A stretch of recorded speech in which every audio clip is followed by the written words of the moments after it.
Will, thank you very much for coming on L&D Disrupt. Do you mind telling us quickly a brief intro to who you are and what you do?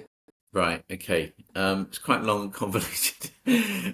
Started in retail as a buyer, which was quite big companies at the time when retail was flying, so it's quite an exciting time.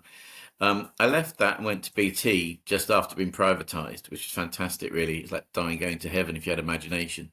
We had a huge monopoly, lots of money, lots of opportunity, and an incredibly rapidly changing marketplace. And I think that's what I learned.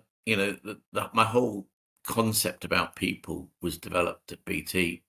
Went to Ernst and Young, marketing director there, and was able to apply some of that, and then decided I want to do something a bit more specifically about people, and that's why I went into troubleshooting and working on basically getting people who didn't want to work together. Either because they couldn't agree what they needed to do or they didn't like each other, and sorting those out and creating ambition when there was discord, really. And that's really what led me to create Packtypes because everywhere I was going, I was seeing misunderstandings being treated as disagreements. And when you treat a misunderstanding as a disagreement, it creates conflict because you assume things and you make, you know, assumptions that just aren't true. And then you react in that way, and one reaction leads to another, and you end up off the rails before you know what's happening. Um, and I saw so much of this because I was working with, councils, businesses, schools, you name it, and it was universal, this issue. And I realized people didn't understand each other. You know, Yeah, I mean, that's one way to really forcing you to get interested in behavior change is just constantly seeing that people aren't seeing eye to eye, or even that small reframing, a misunderstanding can easily become a disagreement in the wrong context or with the wrong culture, can't it? yeah, and it's very hard to pedal back. People are very quick to make assumptions, and relationships, once broken, can be broken a very long time. And Yeah. it's. I felt my biggest feeling was such a waste. It was a waste for the individuals because they missed out on opportunities, on success, and it was a huge waste for the teams and the Mm. organisations because I saw so much talent, and I came to this idea that what's the point in dying of all your talent unused? Yeah. And I thought we got to do something to help liberate that talent. And that's partly about the person themselves, but just as importantly, how they interact with the people in the world around them. And if we could do some, big stuff on that, then, it was literally a total game changer. Yeah. We're going to get into more of this idea of behavior change and pack types that you mentioned briefly in the intro there. But I guess a lot of organizations, when they want to understand behaviors in their company, their instinct is to turn to these personality tests. And Mm, I know because I've been on the receiving end of those, and I'm sure lots of people listening have as well. But what is the problem with those type of tests? I think the one I did was like Myers-Briggs last time. right. But with those tests, what is the issue that they cause when it comes to behavior change? Okay, well, that's a really good question. I'm glad you asked it. It's also was my first introduction to really people because I encountered this stuff when I left university, started working, and I was blown away by it. This idea that you could analyze people, and it was fantastic. The rub comes not from what you learn, but applying how you learn. And I think you just used the word personality test, and that in a sense sums up where it starts to go wrong. It creates a fixed mindset.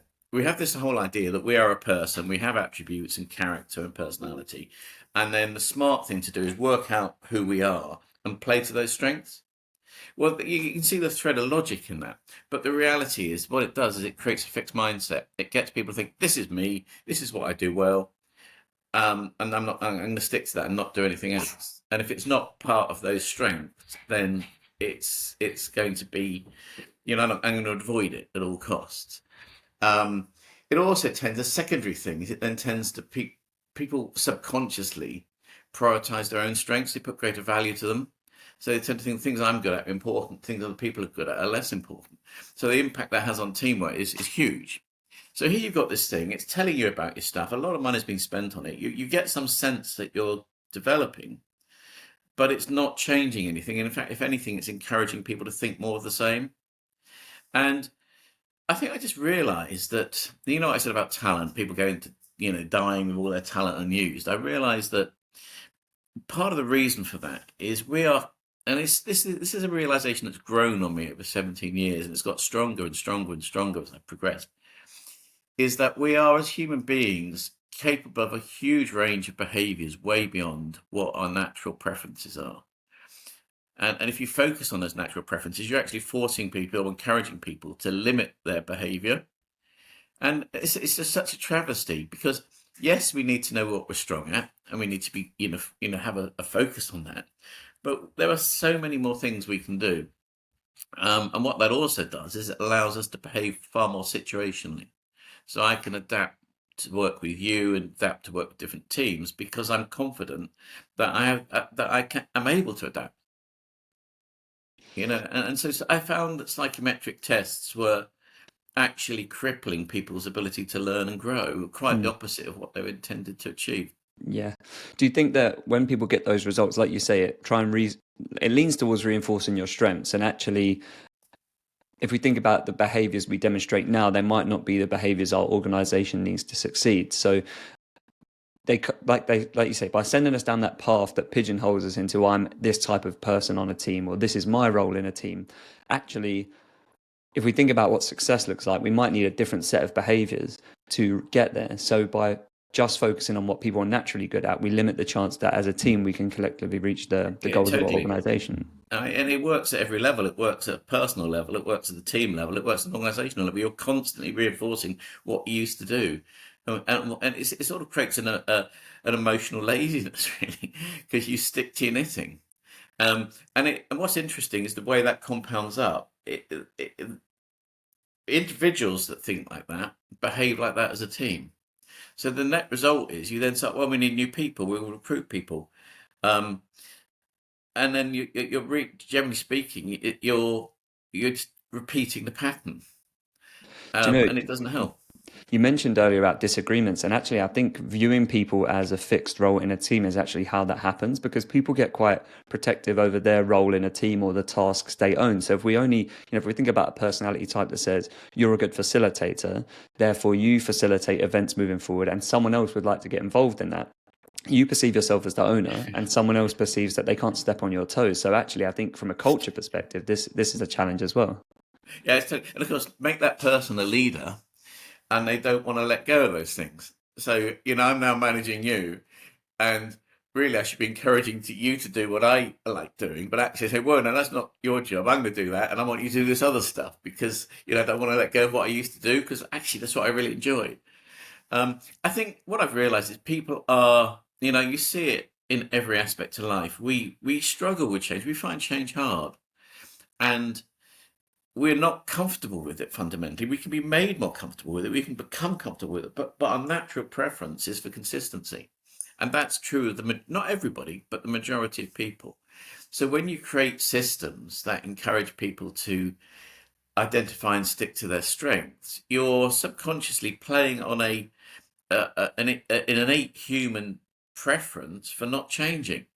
Now, a long, long time ago, that wasn't so much of an issue, but the dynamics of life today are so fast. And I think I feel slightly, scared about for some people is that even from a technological perspective, the behaviors, you have to adopt because technology is changing and society is changing. You know, people, if they don't develop that growth mindset, if they don't see change as something they can cope with, the older they get, not only do they become less competent, they actually become disconnected from the major organs of society. And very simple things like internet. If you're not comfortable with adopting new behaviors and trying new things, you very rapidly today get disconnected from the things you need in order to almost survive and operate in a society.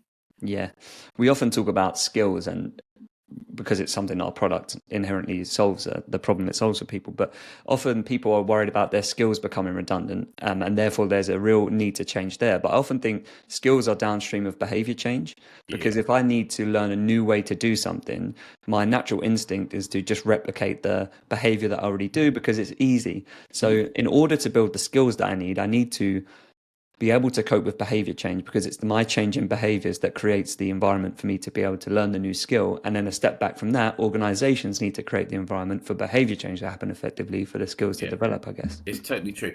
I mean, and the thing that predicates that is mindset, and hence takes you back to growth mindset. If you're a person that sees your future based on your past, you are fundamentally not going to have a growth mindset. And do you know what the worst thing about all of this is? Schools. Because if you look at the way schools operate, I mean, they are largely Victorian operations designed to put people on production lines. And that focus on content over growth, in fact, I was very dyslexic as a kid, and I really struggled at school because I was curious. And most of my teachers spent the most of the time to batter my curiosity out of me because all they wanted me to do was repeat what they told me. So here was I, a curious, challenging, probably very annoying young person, and they hated it. But actually, that curiosity, when I left school, when I left university, is the thing that is the link for my whole life, and it's made me the person I am today. Yeah, yeah, it's interesting that because often the thing that you need most when you enter the workforce is either coached out of you or not coached into you. When I think it's about school, I was the same as you. You were kind of forced into that path of just telling them what they wanted to hear rather than being creative about an answer. And then also a lot of the skills like public speaking, communicating better, they either weren't taught at school or they were just such bad experiences because you never got any coaching around it. That by the time you got to the workplace, you were not curious and you were a mess when it came to communicating with people. But it's like art, I realised quite a while after I left school that I enjoyed art. But at school they gave me these massive, great brushes and poster paints, and I left school thinking I must be rubbish at art. But the whole approach they'd taken was so basic that it extinguished my interest. And it was only when I got older and started going to art galleries and thought, well, this is actually quite cool, that I realised that it was something that it was interesting to me. Yeah. Coming back to the personality tests again, I think when we first spoke a few weeks ago, we discussed this idea that they don't allow you to apply anything, No. and therefore change doesn't happen without application. And when I reflected on that, I thought actually my experience with those tests was I would get a PDF, probably far too long, 30 odd pages that explains what all these different types are and what my sort of position on those grids was. But telling you what type of person I was based on those is gone. There was no application or guidance on now take this and do this in your role to kind of foster this behavior. So how important is it that we try and do that more, that we build an application to allow people to actually build the behavior rather than telling them this is what you should do, this is what you shouldn't do? Well, I think that's the second big leg of Packtypes, really. I mean, the first thing is that actually you're capable of a lot more than you think, and that's getting your mind in the right place. The second thing is about the way you learn. And I don't think you can teach people about themselves through reports. I mean, we are too complex for that. So the type of report you'd have to do you justice would be so detailed, so complicated, and require so much interpretation that it would be overwhelming. So what you get is these pretty detailed reports that are still too complicated, but not actually detailed and applicable enough to learn. So you're left in this no man's land where you find the stuff interesting and then you stick it in the drawer, and then you carry on as you were before. So fundamentally, we've changed all that. We don't provide, there's no reports with what Packtypes does at all. It's just a learning experience. It's a series of learning experiences. And it's totally about what you're doing in that moment. So, as you probably, if anyone hasn't seen them, these are the cards. We don't have tests, we have a pack of cards. And because it's a pack of cards, you can use it as often as you like, where you like, when you like, no IT needed. And in fact, you may be able to see on these things, it says everyday feedback. And now we're getting close to what makes it work. It's something that you try and apply multiply anytime. And the other focus is it's not all about you. It's not, Gary, start thinking about yourself again and start analysing yourself again, even however well you do that. It's getting other people to give you those perspectives. So, you could actually physically, after we've done this interview, you could profile me using these and just give me feedback on how I was. I could go out and to another meeting. They could give me feedback on how I did. And I still do it. I can still do it to myself. I can still do it, profile get my own sense. I'm not sort of caught as a prisoner to your opinions, but I'm hearing them. And what I'm getting is balance. I'm getting your opinion. And, what I often say is one person's opinion is interesting. 20 people's opinions is really interesting because you can the patterns emerge and you can sort out stuff and you can reflect. But also, if you just profiled me, we're going to have a conversation about it. You're going to talk about why you picked those cards. We're going to discuss it. And that conversation is fundamental just in the same ways when I pick the cards, the way I think about it is fundamental. It's the thinking and the conversation. So yeah, this concept of everyday feedback is the key. I don't think we can learn about ourselves in big chunks. You probably come across Kaizen, the continuous improvement for processes. Basically, we sometimes refer to as Kaizen for people because it is about continuous improvement, step by step, step by step, step by step. You think about it, you try it, you ask for feedback, you go again. Now, if you can imagine repeating that process multiple times in a short period of time, you get growth. I mean, I often say if you get a little bit better every day, progress and success is inevitable. So, what's interesting is this is a psychometric game, and people often confuse a psychometric game with a psychometric test. But they are so fundamentally different. It's a bit like comparing a tractor to a racing car. They've both got combustion engines in them. But the whole concept of the way they operate and the philosophy they're designed for could not be more different. And I think this is the biggest barrier I find when I'm helping organizations is that sadly the mindset of character and personality and testing that is so widespread based on an education system that convinces you have a very fixed mindset as well, that when you introduce something that's completely radically different, a completely radically different way of developing, we have to teach people to unlearn before they can learn. Because I think in some respects our learning patterns have been crippled by a straitjacket approach to learning. And if you want to see somewhere where this does work, you've just got to go to somewhere like elite sport. If you think about elite sport, tennis, football, any of these things, rowing, it's all about practice, practice, practice, practice, practice, constant feedback. Everything's measured, everything's assessed, everything's fed back, everything's improved. And you do that day in, day out, constantly. And that's how you become an elite performer. And when you get to the top levels, as soon as you win Wimbledon, you double down on your coaching. You don't say, I've done it. I'm a Wimbledon champion now. Let's forget the coaching. I'm up on my own. You double down on it because it's about continuous improvement. And I think what we're trying to do with the whole concept of continuous improvement is getting people to think in their own lives, whether it be at home, it could be you as a dad, you as a partner, or whether it's you at work as a content manager or a chief executive or wherever you happen to be. It's about just try and do everything you do a little bit better all the time. And the key to that is have the curiosity and have the ability to constantly ask people for feedback. And if you're consciously trying, because that's the thing, you've got to know what you're trying to do. And the problem is a lot of time we don't know what we're trying to do, and therefore we don't know whether we're doing it or not. We don't ask people how they think we're doing. So we don't know what we're trying to do. We're not asking for feedback. We're not iterating. And we don't grow. For many people, their only assessment is sometimes, monthly, quarterly, annually, or less than that reviews. I often say when I'm doing these workshops with people, I say, well, look, I've got a great idea and I've learned how brilliantly businesses do review. So take this idea home with you. So instead of, talking to your kids about what they're doing, make all the notes. And then once a year, when it's their birthday party, do a report on the previous year. Say, right, I was going to give you all these presents, but I'm not now because back in February, you were really naughty. In March, your room was untidy. In September, you were rude to your mother. So therefore, all these presents I've got lined up for you, you're not having any of those. Oh, by the way, the party we planned, that's cancelled too. Sorry about that. But, we're going to do this again next year. By the way, I hope you're able to, I want to be able to give you these presents next year, so improve your performance. And of course, people laugh at it. Yeah. But then they go back to work and they do exactly the same thing at work. And the ludicrousness of doing that at home doesn't sort of transcend to just how ludicrous that is in a work situation, but it is just as ludicrous at work as it is at home. Yeah. And then the performance reviews are, like you say, more or less like a recap of what you've done in the last year. They don't test for changes in behavior. They don't test for changes in your skill levels. I think, it'd be useful if you're happy to talk us through maybe an example of one of the cards or an exercise from the pack.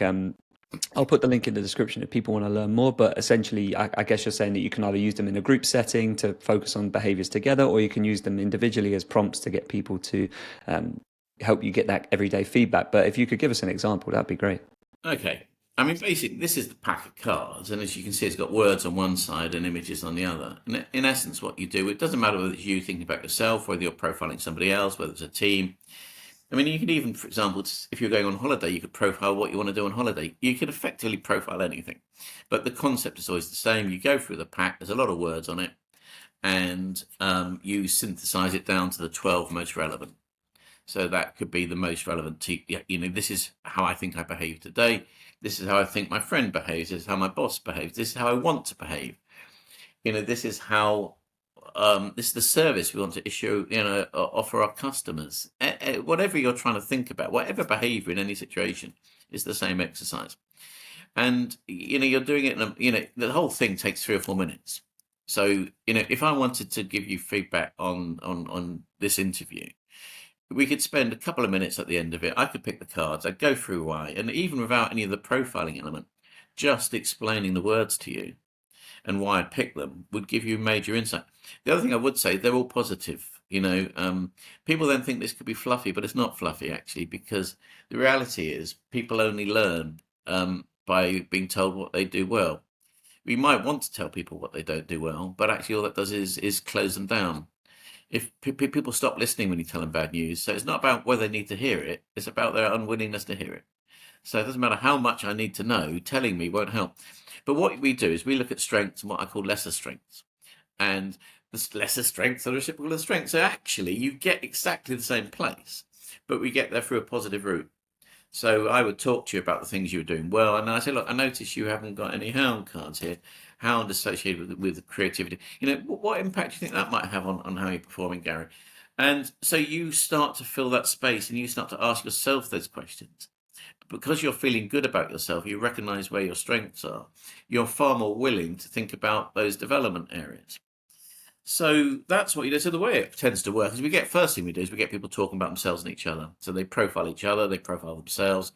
And that's where you might get a current state. So yes, how you behave today is important because it's your foundation. It's the start point.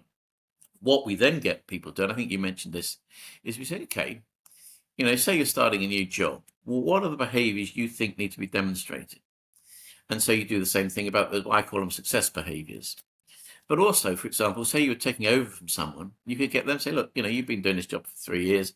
What do you think the success behaviors are? So you get multiple data points for that. And suddenly you start to get a sense of what it is how you actually have to behave in order to succeed in that new role. But you've also got a sense of where your natural preferences are. So now you've got a current state, future state, you can start to cast a path.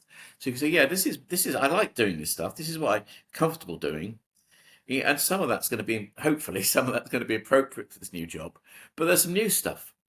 So what I want to focus on is how do I demonstrate the new things while still capitalizing on the things I know I do well? And suddenly you've got a development point. And it's all come through play. Nice. Yeah, maybe we'll see how we're doing for time. Maybe we'll do an exercise at the end Okay. and do it based on this interview. That'd be interesting. But that what you mentioned about success behaviors is pretty much the perfect segue into this idea of key behavior indicators and looking at metrics of behavior change and trying to get that on the radar of people in the boardroom. So tell us a little bit about the importance of that. Well, I guess this is really the latest breakthrough in the Packtype story. I mean, we've been going for 17 years, and when I created these things, my only model was psychometric tests, and I knew how they operated. So I sort of subconsciously I adopted some of the things they did, but did it differently. As time got by, I realized there was less and less point in that. This was a completely different process, and so I've had to do a lot of learning. And one of the things I've realized is physical play is fantastic for transformation. So if you want to change behavior, there is no better way than actually doing this, for everyday feedback, using these on a constant basis and getting feedback every day. But the problem is that organization, so that's fine. If it's for you, maybe a small group of people around you, a team, you can do that because it's organic. You can touch everything, you can see it, you can talk about it. But when you scale that up, be it to a bigger team, a division, an organization, that organic, the bit that actually grows people is great, but you're back into this mist of knowing what's actually happening. So we've just launched something called Tracker, Packtypes Tracker, and it's a measurement process. And what it does is it actually measures changes in behavior. So in essence, what we're looking at is we're looking at actual behavior and desired behavior, and we can see alignment. We can actually measure how aligned a team's behavior is against what it says it wants to do. So if you think about a leadership team and all this stuff about role modeling, success behavior, and all this sort of stuff, we can actually measure it. And that's what we call a KBI. So when you think about KPIs, and 99% of business is dominated by KPIs. It's key performance indicators. It's measuring obvious things, obviously, like, profit and turnover and all the stuff that we know and love, depending on what your business is. And that's how businesses measure their success. The trouble with that is you're looking backwards. You're saying, what did I do last week, last month, last year? Because that's what you're measuring. It's a historical track record. A KBI is a key behavior indicator. And what it does is it measures behavior. When you measure behavior, what you're actually assessing is future progress. Because the way you behave today, Gary, will determine what happens tomorrow and the day after. So two things are happening here. First of all, your whole window is moving forward. And I'm not suggesting KPIs at the detriment of KPIs. What I'm saying is both. You need to measure both. We're not replacing KPIs, but what we are doing is we are giving a much better understanding. I'll give you a very simple thing about this. Like, say you're a business person and you're measured on sales. You're a salesperson. You're measured on sales. And if all they're measuring is that sales process, you find out what you've sold and you get a buzz from that. But a lot of that is out of your control, because it might be a number of things that determine whether a sale gets through or not. But if you start to measure the behaviors that create sales, you can get a sense of the long-term future, regardless of short-term fluctuations. So the obvious things such as, how many calls you're making, how many, and those are things that are in your control. And it's the same. So whether you're a salesperson or whether you're a content manager or a consultant or a customer service person, there are a series of behaviors. So what we do is we identify those success behaviors and then we measure them, and we measure those digitally. So we use physical for transformation and digital for information, because, people say, well, why don't we do this online? Well, the reason we don't do it online, it doesn't work. This is a human experience between two people or multiple people where you talk and you engage and you think, and the physical, the tactility or tactility, whatever the word is, of these is fundamental to that. But it makes it hard to measure. So we've introduced Tracker, and Tracker we can measure actual behavior by team and all the way up to whole organization, up to culture. So we've turned basically something that gives you a forward look is much more indicative of likely growth of the company.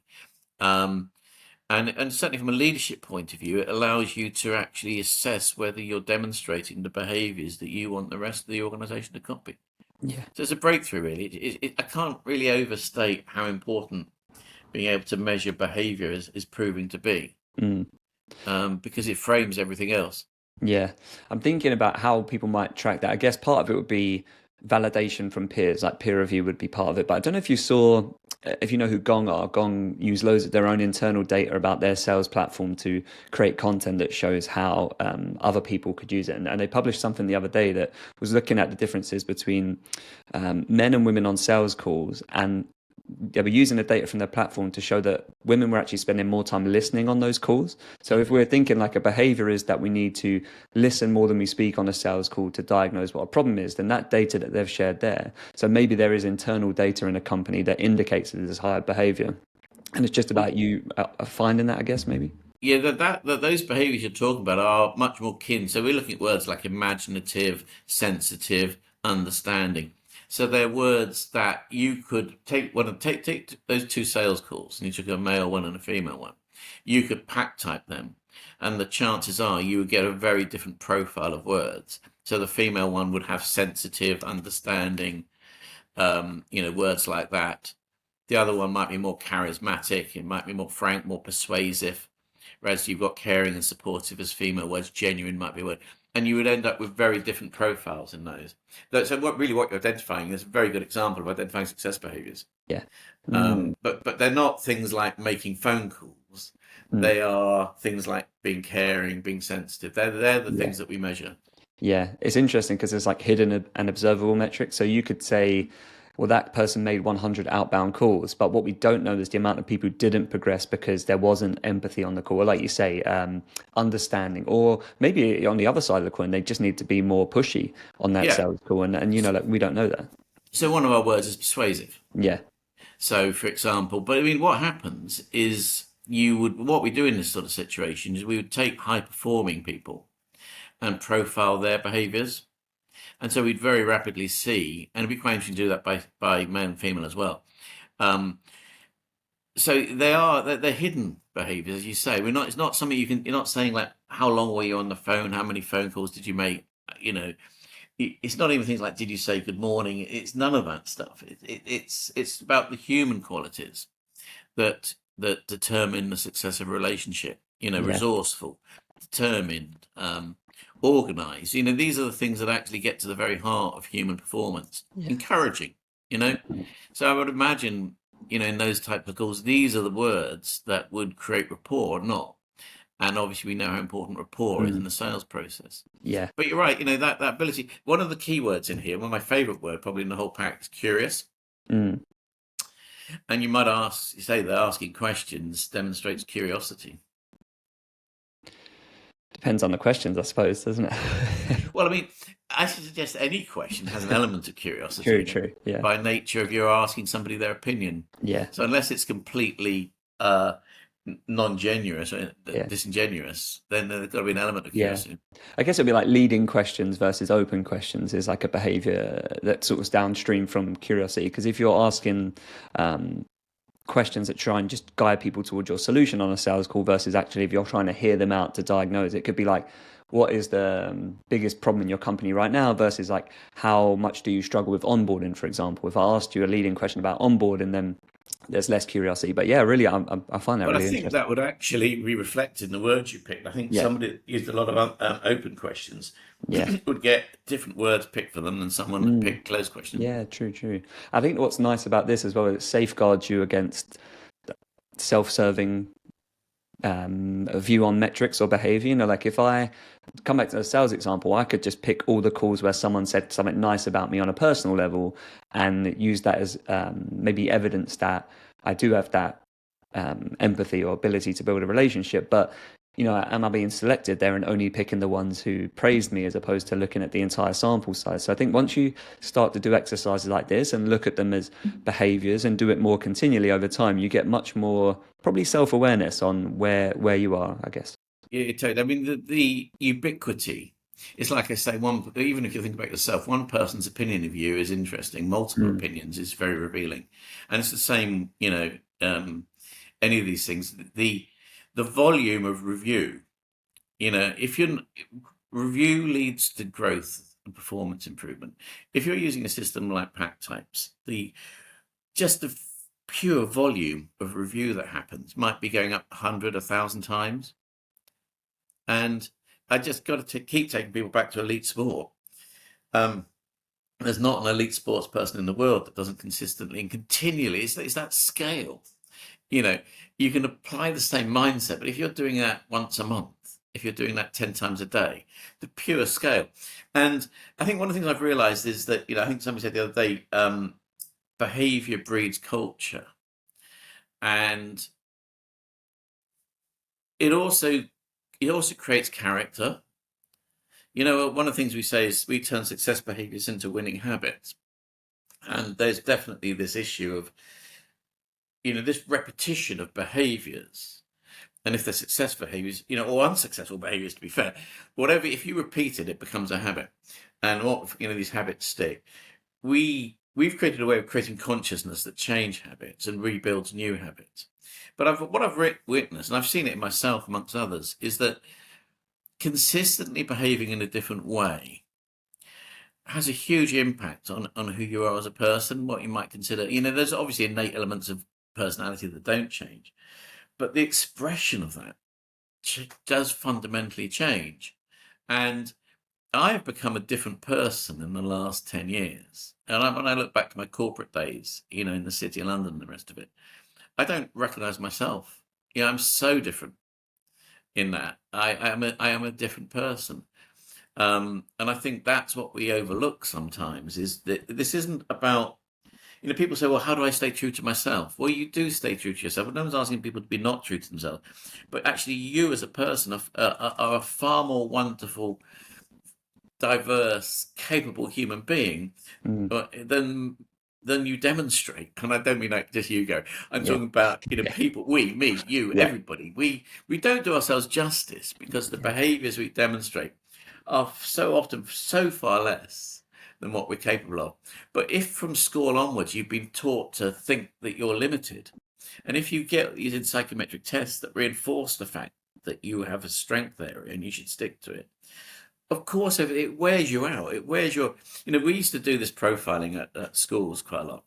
And one of the saddest things, when you look at this, there's the things associated with what I call right brain and left brain, the creative and you can actually see the more creative attributes disappear as you go through a school. So if you start in primary school and you start, say, years 4, 5, and 6, it's full of creative energy. Then as they progress through to sixth form, and you look at the profiles of those kids, it strips down. It Yeah. strips down for what, if you know the grid, it strips from top right to bottom left. We are educating curiosity, and with curiosity, a sense of confidence and self-awareness and belief out of kids. Then they get to university, they reinforce it. They get into most businesses, and that's reinforced. By the time people are 23 or 24, they have given up on large elements of their potential Yeah. because they've had it basically drummed out of them. So unless you are very self-driven, very willing to swim against the tide, the chances are you're not going to achieve your potential. Yeah. And that, at heart, is the battle that we're fighting with Packtypes, is from school upwards to get people to recognize that they're capable of far more than they deliver. And there's a key word in here. It's about empowerment. We talk a lot about empowering, but actually, what it's a bit like some of the things it's a bit like me telling you to trust me. I can't tell you to trust me. You've got to learn to trust me. Mm. And we approach empowerment in the same way. We sort of say, well, go on this, climb this ladder, and then you're going to be empowered because you can see you've climbed a ladder. But it doesn't work like that. Yeah. Empowerment comes from the heart, and it comes from this sense of experiencing for yourself that you can demonstrate multiple behaviors and you can get better. It's not about being the world's best at these things. It's about being a bit better than you were yesterday. Mm. You get a little bit better constantly. And the halo effect that has on how you think about yourself and your willingness to embrace change and new challenges and new opportunities, it's huge. And Mm. if you think about what taking a manager of one team of, say, 15 people, and they take them from a traditional sort of character and strength-based development to something like this, where they actually can demonstrate to themselves and each other how much more they're capable of. And then you look at the outcome of those two teams over, say, an 18-month period, it's going to be fundamentally different. But the other thing is when they go home, they're going to be happy. Mm. And happy people come to work happy. Yeah. And people that come to work happy perform better. So there's this tremendous cycle. Mm. And of course, one of the great things about this is you do it at home. So I don't know anybody that's been introduced to this in a work situation that hasn't gone home and done it with their friends and family. Mm. That in itself, the fact that, can you imagine taking Myers-Briggs home and doing it to your partner? I Your can't. kids. So get your 8-year-old kid right. So, right, we're going to Myers-Briggs you, son. Yeah. I mean, it just doesn't happen. I can promise you that people always do that with us. Yeah. Yeah. I think there's a nice parallel between a lot of what you said there and culture. So, for example, if I think about my school, it really felt like their goal was just to get as many people to go to university as possible at the end, so that would reflect to them well on them from a metrics perspective.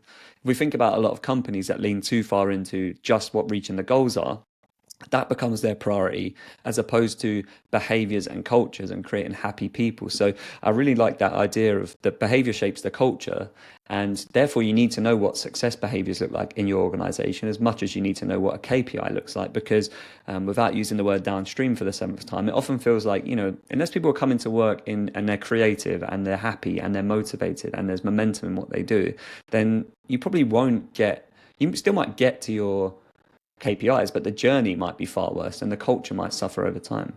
Yeah, I mean, that's the point. You may get your KPIs, but you don't know what you might have achieved otherwise. That's the point. You don't know what the opportunity cost of that is, because Yeah. you don't know what good looks like. Yeah. If you can get your KPIs without doing this stuff, how much could you have achieved? That's the question I keep saying. I work with successful businesses, and I'm thinking, well, actually, you're just scratching the surface of what the potential here is, and the human cost of that, and the burnout cost. You know the old adage, you do something you love and all the rest of it, you don't work a day. You know, it's not necessary. We don't always have the choice to just do what we love, but we can love what we do. And that's the power of this. We can get the most out of everything. Um, and I think that's the point, but, you know, particularly in the generation today, there's this focus on only doing what you love. But the reality is, for many of us, that's impractical.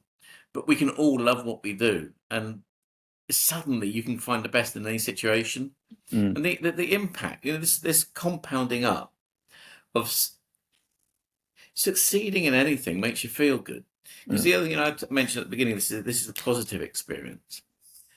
I mean, I've worked with, you know, children in all sorts of situations, and one of the girl was working with recently said after you know, her friends have been profiling her, she said, "I'm glowing inside," because she had a sense of another autistic young lad, and he said, we got other of his friends who are also autistic to pack type him, and he said, he started crying. He said, I never thought these people would see these strengths in me. They mm, see these things, and you know, just the lift of that. And once you get that lift, you can work on it. yeah, If you could get the positivity, then you can say, okay, well, now what does good look like? What are the behaviors you need to demonstrate? yeah, And if you can imagine, you know, disadvantaged or marginal kids in a school, recognizing actually they can behave in a variety of different ways. And, you know, the one thing the little light goes on is that actually I'm in control of this. I can yeah, control this. This is mm, something that I can own. I'll determine the success behaviors I want, and I will demonstrate them, sometimes in the face of adversity. mm, And that is like, boom, you know, it's an amazing thing that happens. yeah, yeah. I It's, suppose. it's, Mm. I was just going to say, if I think back to the personality test, I mean, what's coming across in a lot of the words you're using here, they're just far more human, or they would mm, validate the way I feel about myself a lot more than like maybe being told I was resourceful, for example, is something you might get told on like a Myers-Briggs or something like that, or diplomatic, you know, like I don't know, they don't make, you know, it's nice to hear that. I don't feel amazing about myself, but if someone said that I was the most, or like my personality was infectious, or I had a very curious mind, you know, like that's something that would make me feel better about myself. yeah, this is I think, you know, the reason I created this and not a psychologist is I'm not a psychologist. You know, I was a troubleshooter working with people I saw struggling and was innately interested in people. I wasn't that interested in psychology. What I was interested in was could we help people do better? That was it in a simple term. And I'd experienced psychology and I liked it. You know, I found it interesting, but actually it wasn't doing anything for anybody. And, you know, I suppose I believed my own stuff and I thought, well, there must be a way of doing this. This is not beyond the wit of man to use this psychology that we know is correct, this Jungian psychology, but in a way that actually gets people to change the way they think and behave. That is not impossible. So then I started to think about how people learn and grow, my own experience of it. And I suddenly realized actually, I learn, you know, my whole attitude when I'm playing is completely different. When I'm playing, I'm in charge, I'm doing it because I want to. I'm keen to learn. You know, one of my problems at school was that none of the stuff they were trying to teach me interested me. And try and get me to learn something I'm not interested in. And certainly for someone like me, it's really tough. Um, and I thought, yeah, play's cool, play's great, play's fun, play's uplifting. We talk a lot about gamification, but actually a lot of that is just it's a computer technology. It's not actually gamification. We're not emotionally. We're moving away from the essence of being human. Whereas this is all about being human.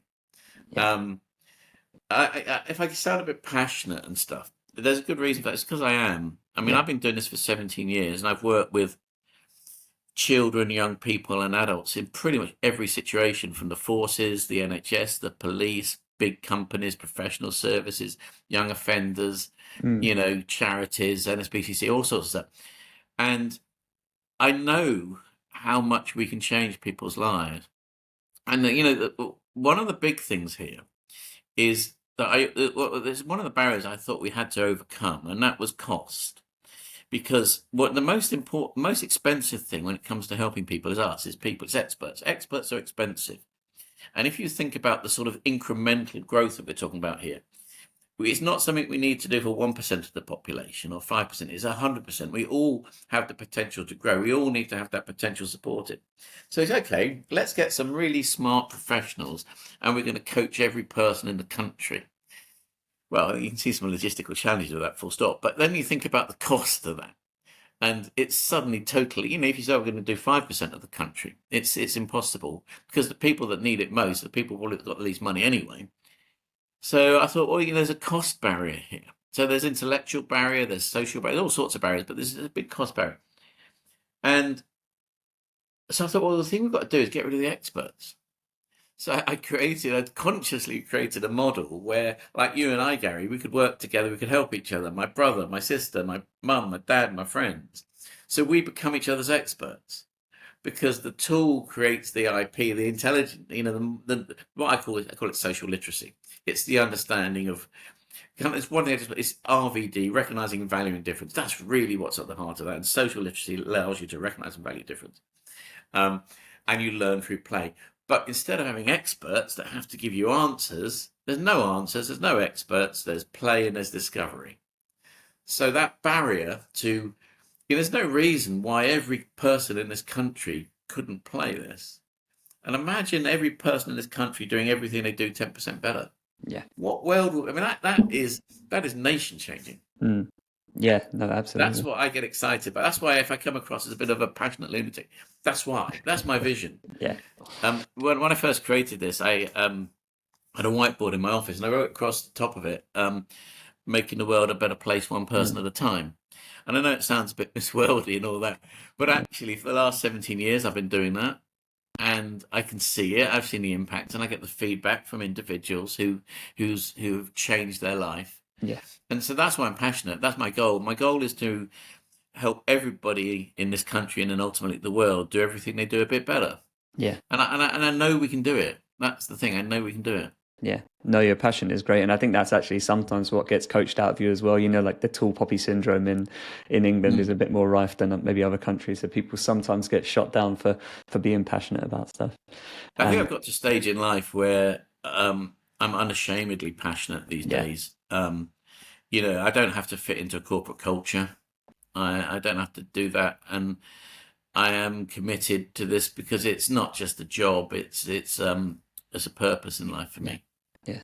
You mentioned everything you do, but better. And that leads us nicely to the last point I wanted to ask you about, which is continuous human improvement, which is, I know, something you write and you talk about. But the idea that you're achieving potential through incremental changes. And like we spoke about earlier, opportunities to practice, opportunities to get feedback every day. But thinking about someone who maybe is in HR or a people team or L&D, what are some of the key or practical ways people can foster continuous human improvement in their teams and their business? Okay, well, I'm glad you raised it. I mean, I guess, for a long time, I didn't know what Packtypes was. I knew what it did, but I didn't know what it was. What it is a continuous human improvement model. And I guess to explain that to people, the easiest analogy is Kaizen. People recognize that Kaizen is an improvement procedure model for processes, and it's the same concept, basically. You're incrementally improving, getting those incremental gains on your processes, taking out cost, making improvement constantly, and you have a process of doing that. And Kaizen has spread around the world and has delivered huge cost benefits and savings from that. So in a way, I talk about Packtypes or continuous human improvement as Kaizen for people, because the physicality of it, and you can do it for individuals. So when it comes to being an HR person, I think the first thing you've got to realize is that there is a completely new way of developing people, that is completely different to anything that's gone before it.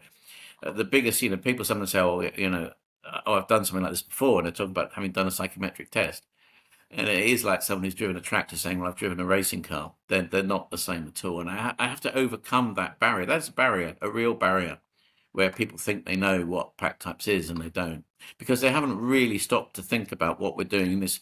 That comes down to continuous human improvement. So, I mean, the concept is just as you said, it's about doing everything. I mean, the start is do everything you do better. So how do you apply that in real life? Well, if you look at virtually every interaction of people in a business, it might be review processes. I mean, one of the most obvious ones is recruitment. So this is an extremely powerful recruitment tool.